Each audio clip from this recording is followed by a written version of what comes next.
Le Seigneur soit avec vous. Et avec votre esprit. Évangile de Jésus-Christ selon saint Luc. Gloire à toi, Seigneur. Le même jour, c'est-à-dire le premier jour de la semaine, 2 disciples faisaient route vers un village appelé Emmaüs, à 2 heures de marche de Jérusalem, et ils parlaient entre eux de tout ce qui s'était passé. Or, tandis qu'ils s'entretenaient et s'interrogeaient, Jésus lui-même s'approcha et il marchait avec eux. Mais leurs yeux étaient empêchés de le reconnaître. Jésus leur dit « De quoi discutez-vous en marchant ?» Alors ils s'arrêtèrent tout tristes. L'un des deux, nommé Cléophas, lui répondit « Tu es bien le seul étranger résidant à Jérusalem qui ignore les événements de ces jours-ci. » Il leur dit « Quels événements ?» Ils lui répondirent « Ce qui est arrivé à Jésus de Nazareth. Cet homme était un prophète, puissant par ses actes et ses paroles, devant Dieu et devant tout le peuple. Comment les grands prêtres et nos chefs l'ont livré. Ils l'ont fait condamner à mort et ils l'ont crucifié. Nous espérions que c'était lui qui allait délivrer Israël. Mais avec tout cela, voilà déjà le 3e jour qui passe depuis que c'est arrivé. À vrai dire, des femmes de notre groupe nous ont remplis de stupeur. Quand dès l'aurore, elles sont allées au tombeau, elles n'ont pas trouvé son corps. Elles sont venues nous dire qu'elles avaient même eu une vision, des anges qui disaient qu'il est vivant. Quelques-uns de nos compagnons sont allés au tombeau et ils ont trouvé les choses comme les femmes l'avaient dit. Mais lui, ils ne l'ont pas vu. Il leur dit alors, « Esprit sans intelligence, comme votre cœur est lent à croire tout ce que les prophètes ont dit, ne fallait-il pas que le Christ souffrit cela pour entrer dans sa gloire ?» Et partant de Moïse et de tous les prophètes, il leur interpréta dans toute l'Écriture ce qui le concernait. Quand ils approchèrent du village où ils se rendaient, Jésus fit semblant d'aller plus loin, mais ils s'efforcèrent de le retenir. « Reste avec nous, car le soir approche et déjà le jour baisse. » Il entra donc pour rester avec eux. Quand il fut à table avec eux, ayant pris le pain, il prononça la bénédiction et l'ayant rompu, il le leur donna. Alors leurs yeux s'ouvrirent et ils le reconnurent, mais il disparut à leur regard. Ils se dirent l'un à l'autre, « Notre cœur n'était-il pas brûlant en nous, tandis qu'il nous parlait sur la route et nous ouvrait les Écritures ?» À l'instant même, ils se levèrent et retournèrent à Jérusalem. Ils y trouvèrent réunis les 11 apôtres et leurs compagnons qui leur dirent « Le Seigneur est réellement ressuscité, il est apparu à Simon-Pierre. » À leur tour, ils racontaient ce qui s'était passé sur la route et comment le Seigneur s'était fait reconnaître par eux à la fraction du pain. Acclamons la parole de Dieu. Louange à toi, Seigneur Jésus.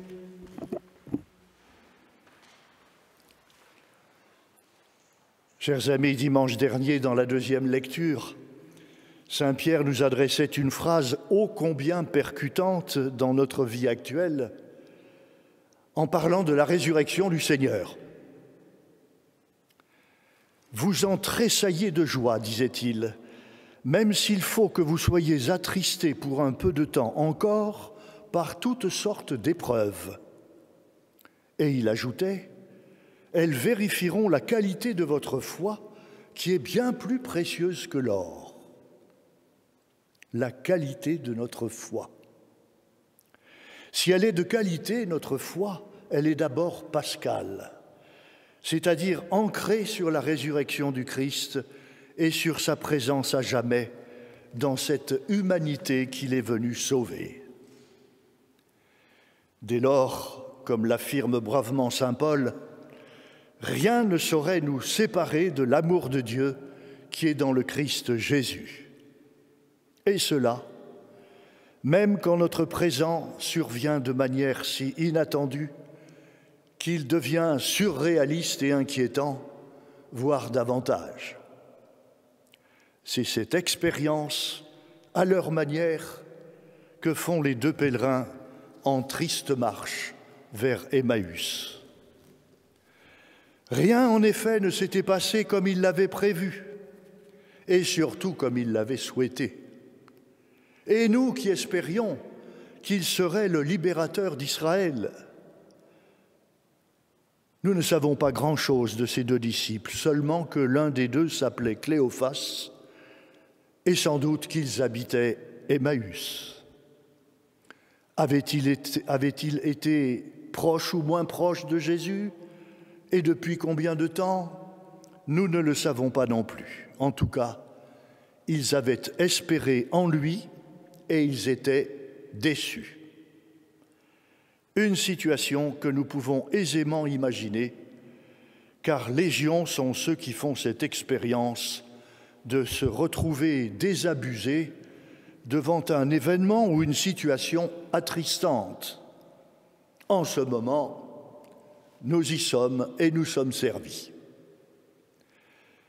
Mais projetons-nous donc un peu hors de la situation actuelle, allons dans l'ordinaire de nos vies. Nous aimerions tellement que Dieu intervienne pour infléchir les choses dans le sens que nous souhaitons ou que nous imaginons. Or, souvent, ces choses ne tournent pas comme nous l'aurions voulu.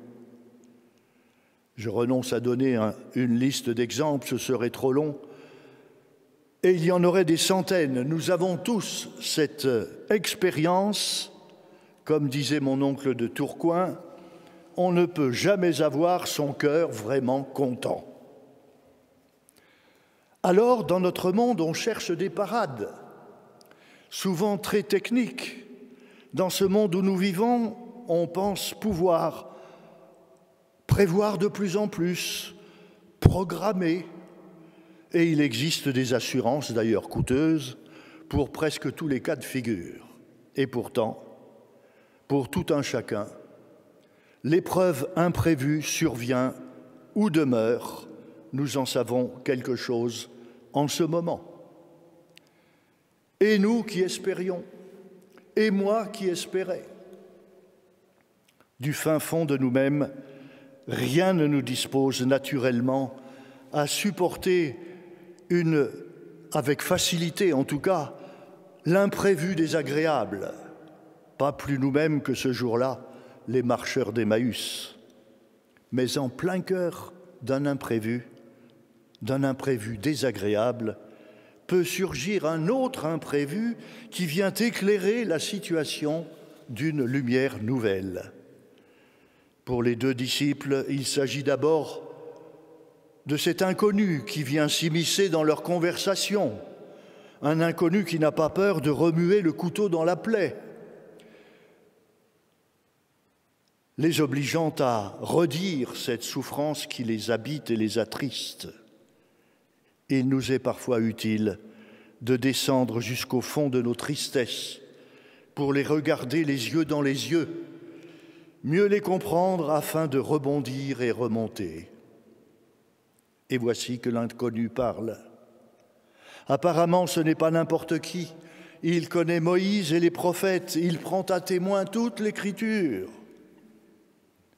Ils ne comprennent toujours pas bien, les pèlerins, mais intérieurement, ils se sentent bien avec cet inconnu, à tel point qu'ils le retiennent.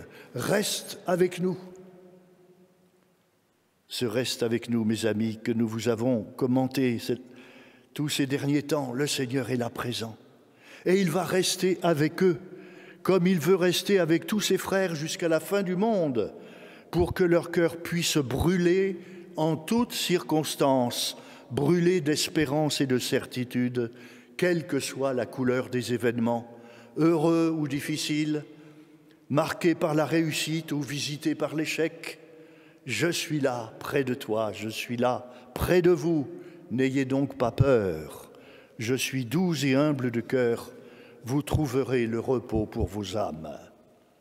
D'autant plus qu'à Emmaüs, il y avait eu le repos à l'auberge et le pain rompu puis partagé. Et la joie retrouvée, non pas parce qu'Israël avait été d'un coup libéré, mais parce que le ressuscité, désormais, se faisait leur propre chair et qu'il se fait la nôtre. Alors il fallait repartir pour le dire.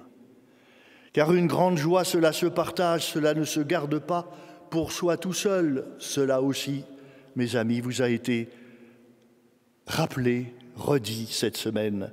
Une telle vérité, il faut la crier sur les toits. Et les disciples le feront si bien que la nouvelle va parcourir la terre et il faut qu'elle continue à le faire. Bon, alors, je sais qu'aujourd'hui je suis un peu plus long que d'habitude, mais je voudrais terminer en m'adressant aux baptisés, au peuple sacerdotal que vous êtes, que nous sommes. Vous voici momentanément privés du pain de vie. Mais tous les jours à 19h et à 12h le samedi, nous célébrons l'Eucharistie tous les trois et nous prions pour vous et avec vous, en élevant vers le Père le corps et le sang du Christ. Nous vous élevons aussi avec vos joies et vos peines. Vous-même n'êtes d'ailleurs pas privés de la faculté de le faire en union avec nous, comme vous le faites le dimanche. Souvenez-vous, Seigneur, tu nous as choisis pour servir en ta présence. Que l'Esprit Saint fasse de nous une éternelle offrande à ta gloire. Mais n'oublions pas d'être ce peuple de prêtres, en offrant aussi la vie de tous nos frères humains, particulièrement la vie de tous ceux qui luttent et peinent pour la vie des autres, les soignants bien sûr, mais beaucoup d'autres comme eux, d'une autre manière. Quand ils aiment, quand ils s'oublient pour les autres, c'est comme pour nous. C'est le Christ qui aime en eux. Alors offrons, portons aussi avec lui celles et ceux qui sont dans un grand désarroi. Portons, offrons ceux qui passent sur l'autre rive, ceux qui croyaient au ciel, comme ceux qui n'y croyaient pas. Peuple de prêtres, peuple de rois, soyons ce que nous sommes, en n'oubliant pas que dans le Christ, le Père attire à lui, vers lui, tous les hommes. En ces jours difficiles, appelons sur notre terre l'Esprit consolateur.